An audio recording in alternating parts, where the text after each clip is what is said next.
आयुर्वेद के क्रम में हम आहार के ऊपर पीछे देख रहे थे। आहार कैसा होना चाहिए, कैसे खाना चाहिए। तो आहार को सुधारने में हम बहुत सा प्रयत्न करते हैं, अच्छा हो उस पर विचार भी करते हैं, लेकिन उसके साथ साथ एक और बात जो हमारे से संबंधित है, हमारे मन में आहार के प्रति क्या भाव होना चाहिए, क्या विचार होना चाहिए, ये हमारे अन्य शास्त्रों में भी उल्लेखित है और इसको बहुत महत्वपूर्ण माना गया है। कल भी मैं कुछ आपको संकेत कर रहा था, आज इसी विषय को केंद्रित करके शास्त्र क्या कहते हैं, हमारे को कौन कौन से वचन मिलते हैं इत्यादि पर कुछ बात करेंगे। शास्त्रों को वचन को लेकर के ही इस बिंदु पर थोड़ी सी चर्चा करते हैं। तो तैत्तिरीय उपनिषद के कुछ वचन मिलते हैं हमें। उपनिषद जो कि अध्यात्म विद्या है, अध्यात्म के लिए हमें प्रेरित करती है, लेकिन वो भी अन्न के विषय में हमारे अंदर क्या विचार होने चाहिए, हमारे जीवन के लिए क्या आवश्यक है और आध्यात्मिक उन्नति के लिए भी ये आवश्यक है, उसकी वो चर्चा करते हैं। तो अन्न ब्रह्मेति व्यजानात्,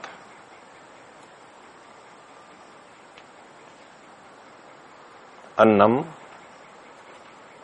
ब्रह्मेति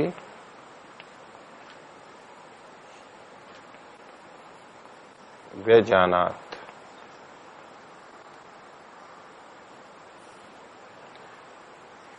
तैत्तिरीयोपनिषद,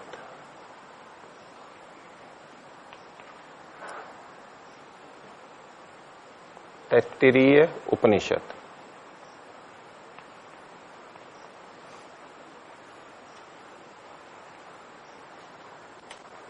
तो कह रहे अन्न को ब्रह्म समझे।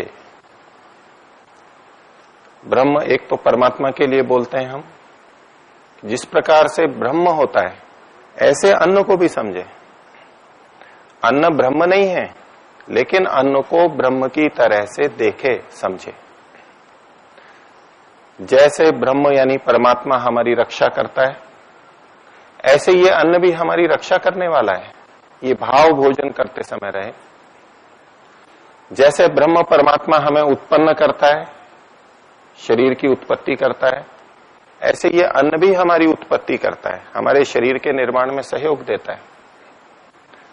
जैसे परमात्मा बहुत बड़ा है, हमें जीवन देता है, प्राण देता है, ऐसे ही ये अन्न भी हमारे जीवन में बहुत बड़ा है और बहुत महत्व रखता है। अन्न में पूरा भोजन आ गया।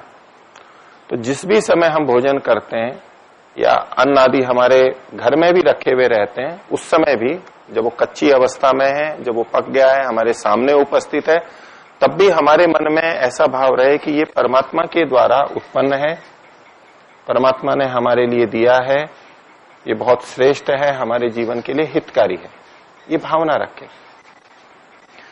इसी तरह की और भावनाएं हैं, इन भावनाओं से वो ही भोजन हमारे लिए अधिक हितकर हो जाता है।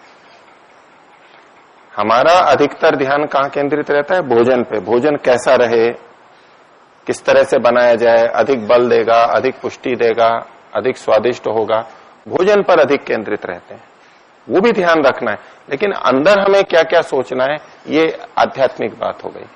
तो अन्न ब्रह्म है ऐसा हमें समझना चाहिए, ऐसा उसको देखना चाहिए। दूसरा कहा अन्नम न निंद्यात् तद व्रतम, अन्नम न निंद्यात्, अन्न की निंदा ना करे, तद व्रतम, इसको व्रत को धारण करे, ये एक व्रत लेवे। ये भी तैत्तिरीय उपनिषद का है। एक बात होती है सामान्य कि हम अन्न की निंदा ना करें। जब हम किसी को कहते नहीं इसका व्रत लो आप, तो बहुत महत्वपूर्ण बात हो जाती है। मैं सत्य का व्रत लेता हूं, मैं चोरी ना करने का व्रत लेता हूं। ये व्रत लेना वो महत्वपूर्ण चीजों के लिए कहा जाता है। एक सामान्य है कि ठीक है मुझे स्नान करना है, स्नान करना चाहिए, लेकिन जब उसके साथ जोड़ दिया जाए नहीं स्नान करना चाहिए, ये व्रत लो, आप संकल्प करो। वैसे ही चलते फिरते सोच लिया हाँ अन्न की निंदा नहीं करनी चाहिए, ये नहीं। ये व्रत के रूप में जो व्रत लेते हैं उसको हम दृढ़ता से मन के अंदर रखते हैं, विचार के रखते हैं, संजो के रखते हैं। ये मैंने व्रत ले रखा है। तरह तरह के व्रत हम लेते हैं, आप लोगों ने भी व्रत ले रखे हैं, वो व्रत ध्यान में रहता है हमेशा।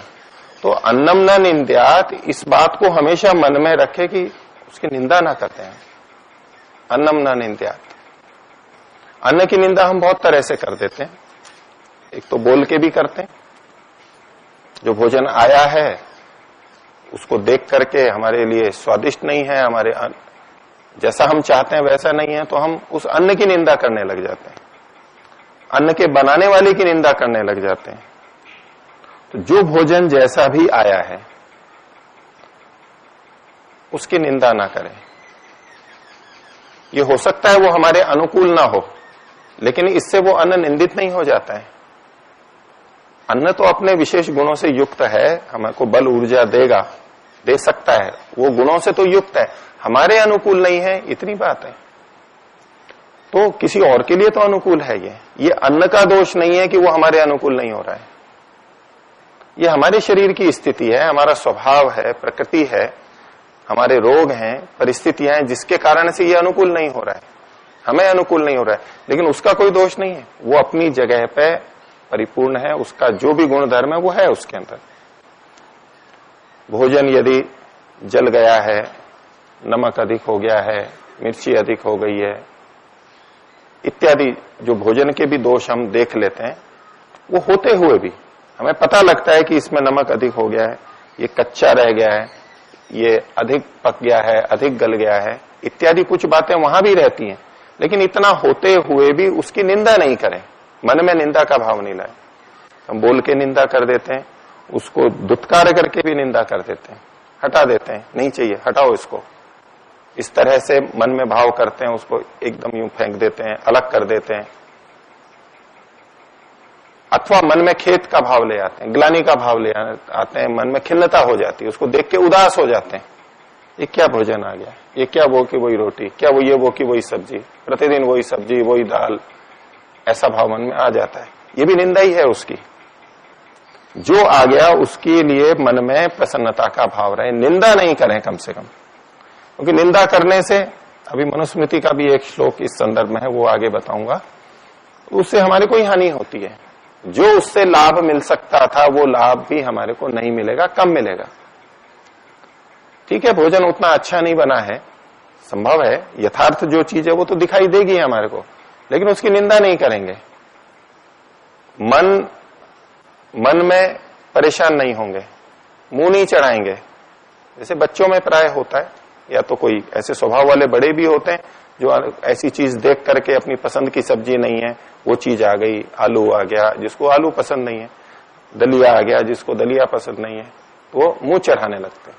वो भी निंदा ही है अन्न की। जो आया है उसको हम बिना निंदा किए ग्रहण करें, ये एक व्रत है। और कहा उन्होंने, अन्नम न परिचक्षित तद्व्रतम,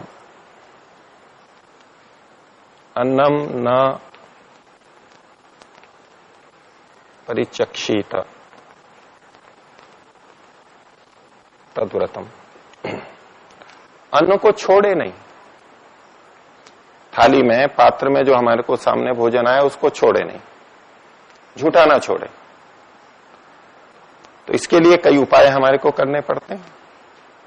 एक तो हमारी आदत होती है, ये ध्यान नहीं रखते हैं कि कितना मेरे को चाहिए, कितना मैं खा सकता हूं, अपना अवलोकन नहीं कर रहे हैं। जैसा कि चरक संहिता में अंत में कहा था, आत्मानम अभिसमीक्ष्य सम्यक, अपने को देख करके, परीक्षा करके फिर भोजन को करे कि ये मेरे लिए उचित है या नहीं है, उसको ले ही नहीं या तो। और दूसरा देता है, जैसा हमारे यहां पर प्रचलन हो गया है कि हम ज्यादा देते हैं तो उसको हम ले लेते हैं, और वो भी जोड़ देते हैं, हमारे मना करते करते भी वो दे देते हैं, ऐसा भी होता है। और इसको हम भारतीय संस्कृति कहते हैं। तो उसमें दो दोष आएंगे। दूसरे हमारे को देते हैं, जिसको मनुहार करना बोलते हैं, यदि जोर दे करके नहीं खिलाया किसी ने तो ये माना जाता है कि मेरे को अच्छी तरह से सम्मान नहीं कर रहा है। ऐसी मान्यता बना ली है हमने। जब तक मना करने पर भी न रखा जाए तब तक तो सम्मान नहीं हुआ, ऐसा सोचते हैं हम। मना किया और वो उसी समय रुक गए तो हमें ऐसा लगता है हमारी परंपराओं में कि ये ठीक नहीं है, पूरा मान सम्मान नहीं हुआ, थोड़ा जबरदस्ती रखना चाहिए। लेकिन हमारा शास्त्र तो ये कहता है कि अन्न को छोड़ना नहीं है, और ये भी लिखा है कि अधिक नहीं करना है, उसको भी तो हमें बना के रखना। ये है हमारी संस्कृति। तो यदि हम किसी को मान सम्मान अधिक देना चाहते हैं तो या तो भोजन अच्छा बना लें हम, भले ही वो कम मात्रा में उचित मात्रा में ले, या देने का तरीका हम बहुत अच्छे तरह से कर सकते हैं, बहुत सम्मान पूर्वक दे सकते हैं, बहुत प्रेम से बैठा सकते हैं, आसन आदि ये सब चीजें अच्छी कर सकते हैं। हमारी उसके प्रति आदर की भावना है, सम्मान करना है, तो उसको अभिव्यक्त करने के और भी तरीके हो सकते हैं। तो वाणी हो गया, मान सम्मान हो गया, उठना बैठना हो गया, उनको आसन जो दिया है वो है, पात्र कैसे दिए हैं, उस सबसे हम अपनी अभिव्यक्ति कर सकते हैं, और नहीं तो वाणी से कर सकते हैं। लेकिन जो हम अधिक दे देते हैं तो या तो वो अधिक खाएगा ये सोच करके कि मेरे को झूठा नहीं छोड़ना है, क्योंकि वो भी साथ में जुड़ा हुआ है, तो वो अधिक खाएगा तो वो परेशान होगा, अथवा वो फिर झूठा छोड़ देगा। कभी जरूरत से ज्यादा दे देते हैं, इतना दे देते हैं कि वो अधिक खा करके भी उसको पूरा समाप्त नहीं कर पाता है, वो छोड़ना ही पड़ता है, मजबूरन खाता जाता है। अब हम तो उसको सुख देने के लिए ही तो खिला रहे थे, उसके हित के लिए खिला रहे थे। अब बाद में उसको परेशानी होने लग गई, खाया नहीं जा रहा है, उल्टी जैसा लगने लग गया, पेट भारी हो गया, बाद में उल्टी हो जाएगी, उसको दस्त लग जाएंगे और परेशानी होगी।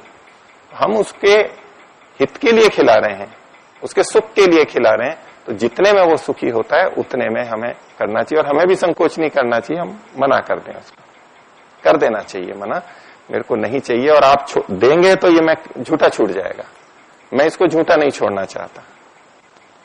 और देने वाले भी संकोच करते हैं कि भाई वो क्यों जबरदस्ती देते हैं, उनको ये मन में भाव रहता है कि कहीं ये शर्मा शर्मी में खा नहीं रहे हो, लोक लाज के कारण, क्योंकि थोड़ा रहता है संकोच कि कहीं नई जगह गए तो क्या पता, ये इच्छा तो है लेकिन ले नहीं रहे हैं, तो इसलिए हम जबरदस्ती देते हैं। और अपने यहाँ ये माना जाता है कि अगर भोजन छोड़ दिया, छूट गया थोड़ा सा, तो जो मेजबान है, अतिथि है, वो सोचते हैं कि हाँ हमने ठीक भोजन कराया। और अगर कुछ भी नहीं छोड़ा है, जैसा हम लोग करते हैं पूरा साफ करते हैं तो उसका क्या मतलब है, ये पूरा पेट नहीं भरा है इनका, ये ऐसा हमने सोच लिया है। लेकिन हमारा शास्त्र कहता है, और भोजन हमें छोड़ना नहीं चाहिए, उसके लिए उचित सावधानियां रखनी होती हैं। ऐसा हम शिष्टाचारी ये बना लें, हम जो इस संकोच के कारण से अधिक देते हैं वो संकोच को छोड़ दें। भाई भोजन करने गए, जितना हम ले रहे हैं ठीक है, हम बिना संकोच के ले लेंगे जितना हमारे को अपेक्षित है। और मान लीजिए 1-2 रोटी उसने कम भी खा ली तो क्या फर्क पड़ गया, कोई बात नहीं, हमने तो दिया ही था। हमें किस बात का संकोच है कि अगर मैं मनवार करके जबरदस्ती नहीं दूंगा तो ये भूखा उठ जाएगा। भूखा उठेगा तो वो अपनी तरफ से उठेगा, मेरा तो कोई दोष नहीं हुआ ना, देने वाले का तो दोष नहीं हुआ, उसने तो प्रस्तुत किया ही था, अधिक रखा ही था, उन्होंने नहीं लिया तो कोई बात नहीं। लंघनम लघु भोजनम, लघु भोजन भी करते हैं, आधा भोजन भी करते हैं, वो भी लंघन का लाभ देता है थोड़ा, अच्छा है, कोई बात नहीं, हानि तो उससे होने वाली नहीं है। तो अन्न को हमें छोड़ना नहीं चाहिए। प्रचलन में बहुत है हमारे यहाँ पर कि अन्न झूठा नहीं छोड़ना चाहिए, लेकिन हमारी प्रक्रियाएं ऐसी हैं, हमारे शिष्टाचार कई जगह ऐसे बने कि व्यक्ति को मजबूरन छोड़ना पड़ता है। तो हम लें ही नहीं, पूरी समीक्षा से लें कि मेरे को इतना खाना है, इतनी संभावना है, उतना ही लेवें। आगे कहा अन्नम च बहुकुर्वीत, अन्नम च बहुकुर्वीत। इसके भी दो अर्थ लिए जाते हैं कि एक तो अन्न खूब करे, खूब पैदा करे, खूब धन धान्य हमारे पास अच्छा हो, ये व्रत लेवें, कोई कमी नहीं हो अन्न की, जितना चाहिए उससे ज्यादा हो। और एक प्रशंसा अर्थ में है कि अन्न की हम सदा प्रशंसा करें। अब ये बात आती है कि भाई अन्न की निंदा तो करनी नहीं है, अन्न की प्रशंसा करनी है। तो मान लीजिए कोई ऐसा अन्न आ गया जिसमें विष डला हुआ है, ऐसा अन्न आ गया जिसमें जो हमारे को हानि कर देगा बहुत, किसी को किसी खाने से अनुर्जता होती है, एलर्जी होती है, उसको खाते ही उसको परेशानी हो जाती है, बहुत समस्या हो जाती है, तब क्या करें? तो एक इसके लिए भी अपवाद मिलता है। मार्कंडेय पुराण के अंदर एक बात लिखी कि उपघातम ऋते दोषम, उपघात को छोड़ करके,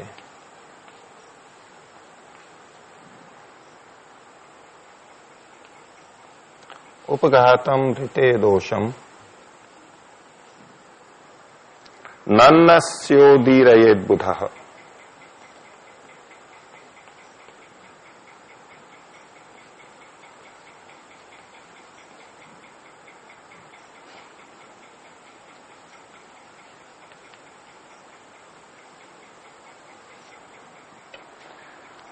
पहली बात है कि अन्न से दोषम न उदीरयेत, अन्न के दोष को उभारे नहीं, ये कमी है, ये कमी है।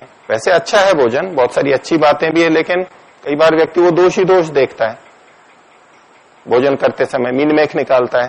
तो बुद्धिमान व्यक्ति, जानकार व्यक्ति, ये बुद्धिमान की पहचान है कि वो अन्न के दोषों को उभारे नहीं। ठीक है, थोड़ा सा कच्चा रह गया, थोड़ा कम पका हो गया, थोड़ा अधिक पक गया, थोड़ा नमक अधिक हो गया, उसको कहने की आवश्यकता नहीं है, न मन में सोचने की है कि इसमें तो ये है, उसको उभारे नहीं, पता लग गया, उसको उभारे नहीं।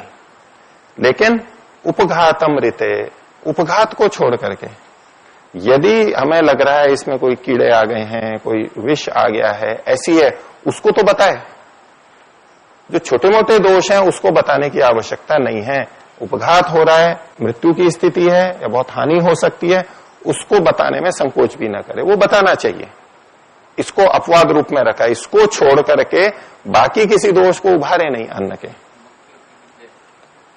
मक्खी गिर जाए उसमें भी अलग अलग दृष्टिकोण रहता है, तो कई लोग उसको नहीं खा पाते, उनको मन में खेद उत्पन्न हो जाता है तो वो ना खाए, उनके लिए वो ठीक है।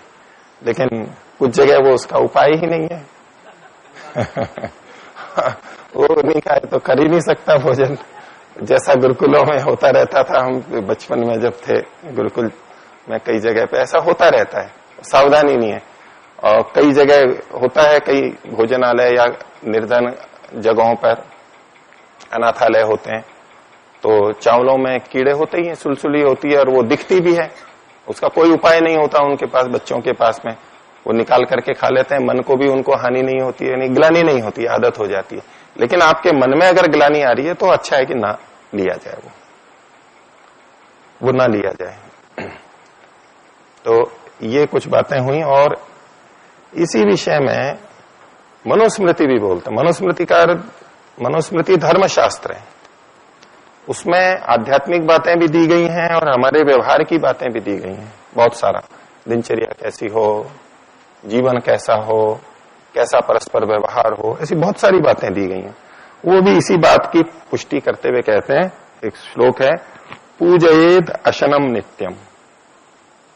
ये केवल प्रमाण की दृष्टि से आपके सामने रख रहा हूं कि देखो शास्त्रकारों ने इन सब बातों पे कितना ध्यान दिया। धर्म केवल वही नहीं होता है परोपकार करना, हम धर्म को कई बार वही समझते हैं, परोपकार करते हैं यही धर्म है, वो भी धर्म है, महत्वपूर्ण धर्म है, लेकिन हमें जीवन कैसे जीना है ये भी धर्म के अंतर्गत ही आता है। हमारे शरीर का धारण जिससे होता है वो भी धर्म में ही आता है, अपने लिए जो हितकारी चीजें हैं वो भी धर्म ही कहलाता है। तो पूजयेत अशनम नित्यम,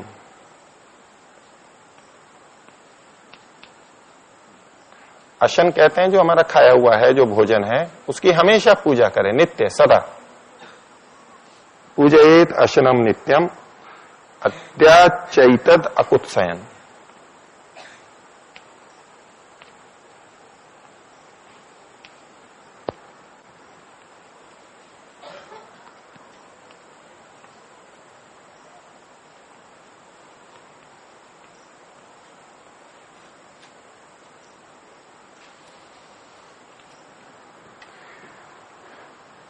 मनुस्मृतिकार का कथन है, मैं वेद के अनुसार बोलता हूं, जो वेद में कहा गया है उसी को मैंने इस रूप में प्रस्तुत किया है। उपनिषद के भी देखे हमने, तो ये हमारे पूरे शास्त्रों के अंदर मिलता है, सब तरह से ये पुष्टि होती है। पूजयेत अशनम नित्यम, नित्य सदा हमेशा उसकी पूजा करे, सम्मान करे, पूजा मतलब सम्मान करे। और अद्याच एतद, इसको खाए, कैसे? अकुत्सयन, कुत्सा ना करते हुए, कुत्सा निंदा को बोलते हैं, कुत्सा ना करते हुए खाना खाए। नहीं तो ये भी कहते रहते हैं, हम खाना खाते रहते हैं, क्या बना दिया है खाना, कैसा बना दिया, खाए भी जा रहे हैं, उसको खाना भी पड़ता है और कोई उपाय नहीं है, लेकिन उसकी निंदा करते करते खा रहे हैं हम, ये ऐसा है, ये ऐसा है, आजकल ये चीजें गिरती हैं। अब पता है हमारे को कि रासायनिक खादों से अन्न आता है, अब उसको बच भी नहीं सकते, जो बचते हैं वो बचते हैं, लेकिन बस यही करते कर रहे। आज जमाना क्या आ गया है कि ये रसायन डले हुए आते हैं, पेस्टिसाइड आते हैं, ये नहीं होने चाहिए, लेकिन अब आ गया, या तो हम उसको हटा देते, हमारे सामने नहीं लाते, लेकिन जब आ गया है अब यही सोचते रहेंगे। सारा अन्न बिगड़ गया आजकल, सारा दूध बिगड़ गया, सारे फल सब्जियां बिगड़ गए, ये क्या भारत, क्या आधुनिक वैज्ञानिक लोग हैं, क्या पाश्चात्य संस्कृति है, बिगाड़ के रख दिया सब कुछ, यही सोचते रहते हैं हम। बात गलत नहीं है, ऐसा हो गया, नहीं होना चाहिए, अच्छी चीज होनी चाहिए, लेकिन अब सारे समाज में ही ये फैली हुई है, सारा वही अन्न आ रहा है, हम अलग से अपना उपजा नहीं सकते, इतनी सामर्थ्य नहीं है कि हम अपना खेत करें और इस तरह से उगा सकें। जो उगा लेते हैं तो ठीक है, लेकिन उसकी निंदा करते करते खा रहे हैं, उत्साह करते करते खा रहे हैं। जो उस वस्तु के रसायन के होने से हानि होनी है वो तो होनी ही है, उससे हमारी निंदा करने से उससे तो हम बच नहीं पाएंगे, बचते तो अन्य उपायों से बचेंगे उससे, लेकिन वो उस निंदा के साथ, उस हानि के साथ साथ हम निंदा करते करते और अपनी हानि कर रहे हैं, ये अतिरिक्त हानि कर रहे हैं।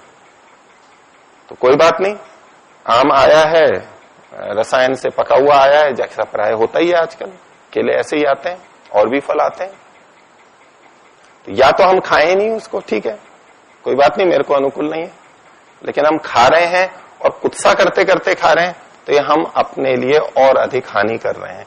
तो ये कहते हैं अद्याचैतत अकुत्सयन, निंदा न करते हुए खाए उसको। दृष्ट्वा हृष्येत प्रसीदेच्च,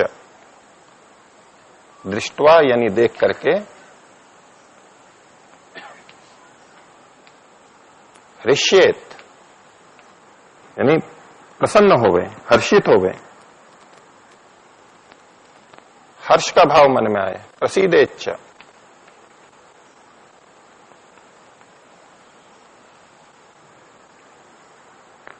प्रतिनंदेच्च सर्वश,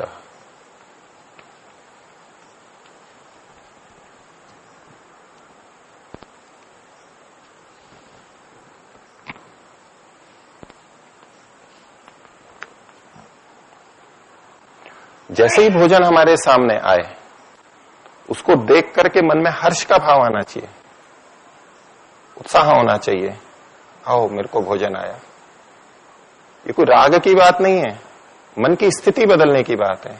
हर्षण होना चाहिए, मन में हर्ष, प्रसन्नता होनी चाहिए, और उसको सर्वशः सब ओर से भोजन की प्रशंसा करे, वो अंदर प्रसन्न हो और उसकी प्रशंसा भी करे। ये प्रक्रिया बताई इन्होंने, बिल्कुल वो की वही है जैसी कि उपनिषद के अंदर कही थी। फिर इन्होंने लाभ बताया भी, ऐसा क्यों करे, तो इन्होंने कहा पूजितम ह्यशनम नित्यम, जो अन्न पूजित होता है, जिसकी हम पूजा करते हैं, वो क्या करता है? बलम ऊर्जम च यच्छति, वो हमें बल देता है और ऊर्जा देता है। बलम ऊर्जम च, ऊर्जा मतलब स्फूर्ति, बलम ऊर्जम च यच्छति।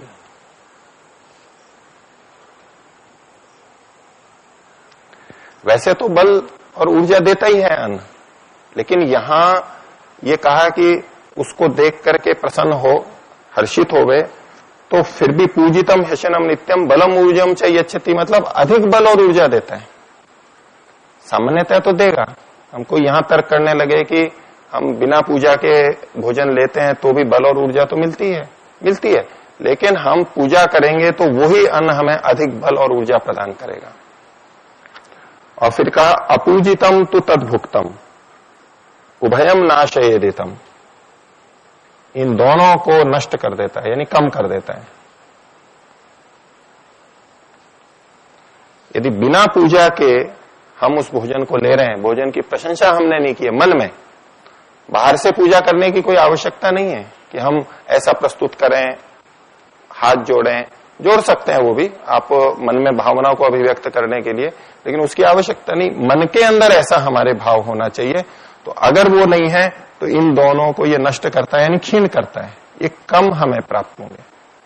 तो आज ये कुछ विषय आपके सामने रखा कि भोजन अच्छा बने, इस पे हमारा बहुत ध्यान केंद्रित रहता है, लेकिन भोजन जैसा भी हो, हमारे मन में क्या भाव होना चाहिए और हमारी प्राचीन सभ्यता संस्कृति में क्या बात कही गई है, वो ये बताया। इस विषय में किन्हीं को कुछ पूछना है तो पूछिए। पूछिए।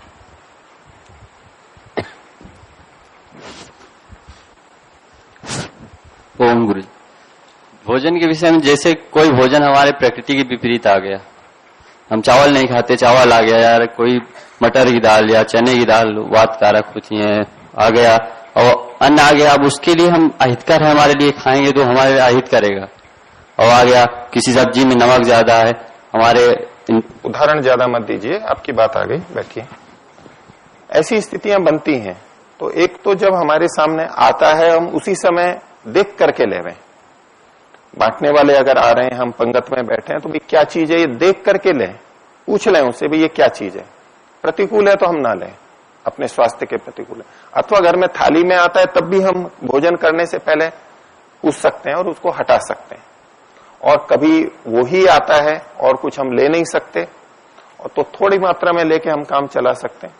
और फिर भी ऐसा हमें इतनी प्रतिकूलता है कि इसके लेने से तो मेरे को बहुत कष्ट होगा, तो कोई बात नहीं, प्रसन्नता पूर्वक कह दें कोई बात नहीं, कुछ और ले लें, नहीं हो तो उपवास कर लें।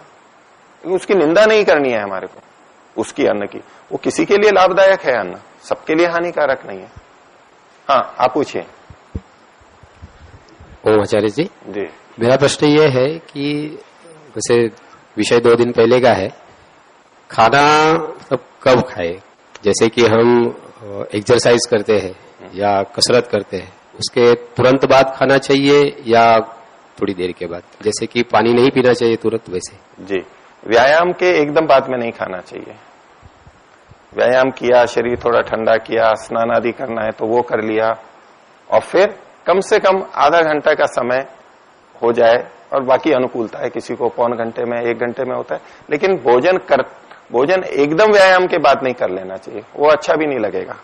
थोड़ा रुक करके जब शरीर की स्थिति, गतिविधियां थोड़ी शांत हो जाती हैं, सामान्य हो जाती हैं, तब करना चाहिए। अब व्यायाम जिस समय हम करते हैं, इसके पीछे कारण बता रहा हूं। व्यायाम जब हम करते हैं तो हाथ पैरों से करते हैं, तो हमारा रक्त संचार वहां अधिक गया हुआ होता है, और उस समय वहां रक्त का पहुंचना आवश्यक होता है पोषण के लिए। वहां टूट फूट अधिक होती है, ऊर्जा अधिक चाहिए, वो आवश्यक होता है। अच्छा, भोजन करेंगे तो आमाशय में रक्त की अधिकता चाहिए। अब उसी समय भोजन किया तो रक्त या तो हाथ पैर का अधिक यहां आ जाएगा, तो वहां कमी पड़ेगी, हाथ पैरों में दर्द होगा, थोड़ी टूटन लगेगी, थकान लगेगी। और यदि रक्त संचार हमारा सामान्य हो गया है, अब व्यायाम के समय जो तीव्रता आई थी वो हो गई, जो आवश्यकता थी वो पूर्ति हो गई, अब सामान्य स्थिति में आ गए, अब हमने भोजन किया है तो रक्त यहां पर आ भी जाएगा, तो उधर हमारे को हानि नहीं होगी शरीरों में। नहीं तो शरीर में टूटन है, थोड़ी दर्द है, पीड़ा है, कमजोरी है, ये चीजें अनुभव हो सकती हैं। तो अपना श्वास सामान्य हो गया, धड़कन सामान्य हो गई, प्रवाह ठीक हो गया, उस समय में हम भोजन कर लें। तो 20-25 मिनट, आधा घंटा या और थोड़ा भी हो तो कम से कम आधा घंटा में हम सामान्य प्राय हो जाते हैं। एक प्रश्न और पूछिए। आचार्य जी, कभी कभी भोजन में हमें कई तरह की चीजें रहती हैं, तो उसमें कुछ हमें ज्यादा प्रिय रहता है, कुछ कम। जैसे मिठाई है और फिर सब्जी भी है तीती, तो हमें क्या पहले ग्रहण करना चाहिए, जो ज्यादा अच्छा लगता है या जो ज्यादा खराब है?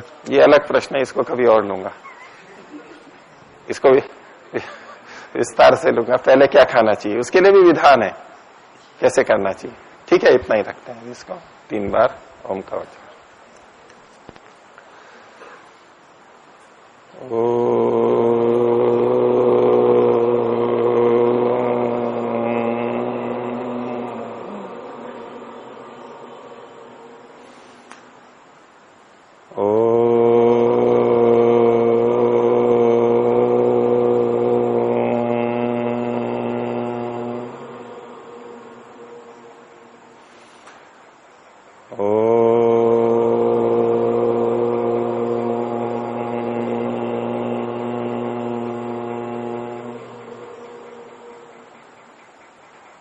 सभी को सादर अभिवादन।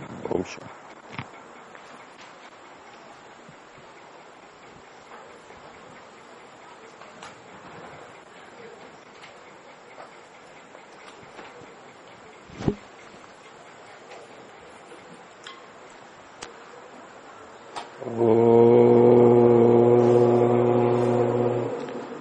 श्री गुरुभ्यो नमः।